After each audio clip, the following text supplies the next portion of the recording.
ہمارے خداوند یسوع کی انجیل مقدس مرکز کے مطابق اس کا پہلا باب 29 سے 39 آیات تک۔ اس وقت یسوع فوراً عبادت خانے سے نکل کر یعقوب اور یوحنا کے ساتھ شمعون اور اندریاس کے گھر آئے، اور شمعون کی سانس تب سے پڑی تھی اور انہوں نے فوراً اس کی خبر اسے دی۔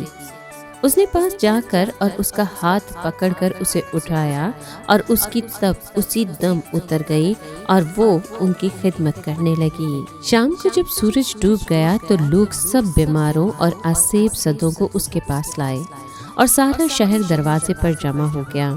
اس نے بتیروں کو شفا بخشی جو طرح طرح کی بیماریوں میں مبتلا تھے، اور بہت سی بدروحوں کو نکالا، اور بدروحوں کو بولنے نہ دیا، اس لیے کہ وہ اسے پہچانتی تھیں۔ اور علیال صبح پو پھٹنے سے پہلے وہ اٹھ کر نکلا اور ایک ویران جگہ میں گیا اور وہاں دعا کی، اور شمعون اور اس کے ساتھی اس کے پیچھے گئے۔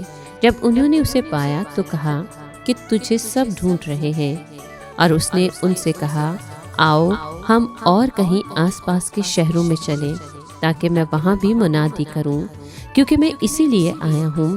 اور وہ تمام جلیل میں ان کے عبادت خانوں میں جا جا کر منادی کرتا اور بدروحوں کو نکالتا رہا۔ پاک کلام کے پڑھے اور سنے جانے پر خداوند کی برکت ہو، خدا کا شکر ہو۔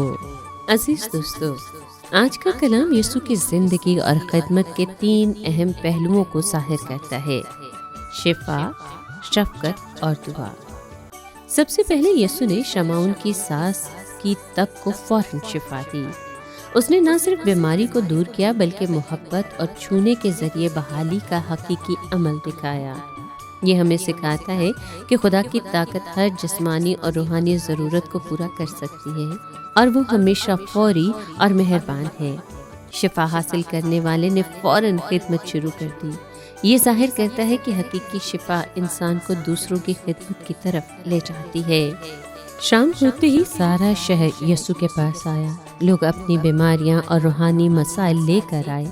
یسوع نے نہ صرف شفا دی بلکہ بدروحوں کو بھی نکالا، اور بعض اوقات انہیں بولنے نہ دیا کیونکہ وہ اسے پہچانتے تھے۔ یہ ہمیں سکھاتا ہے کہ خدا کا کام اکثر خاموشی اور حکمت کے ساتھ ہوتا ہے، اور شفا دینے کا مقصد صرف نظر آنے یا شہرت حاصل کرنے کے لیے نہیں ہوتا۔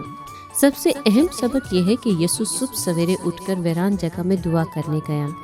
اس سے ہمیں یہ بات سمجھ آتی ہے کہ خدمت اور کام کی شدت کے باوجود روحانی تعلق اور خدا کے ساتھ وقت گزارنا ضروری ہے۔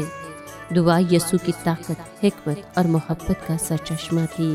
یقین اور عطایت کے نتیجے میں شاگرد اس کے پیچھے گئے، اور یسوع نے بتایا کہ خدمت کا مقصد شہرت نہیں بلکہ خدا کی بادشاہی کی منادی ہے، اور یہ کہ ہر شہر اور عبادت خانے میں لوگوں کو خدا کی محبت اور شفا کا پیغام پہنچانا ہے۔ ہمیں یاد رکھنا ہے کہ شفا اور مدد دینے والا ہمیشہ دوسروں کی خدمت کے لیے تیار رہتا ہے۔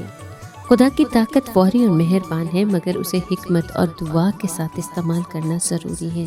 آج کا کلام ہمیں سکھاتا ہے کہ ایمان کی زندگی صرف معجزے دیکھنے یا کرنے میں نہیں بلکہ محبت، دعا اور عطایت میں مکمل ہوتی ہے۔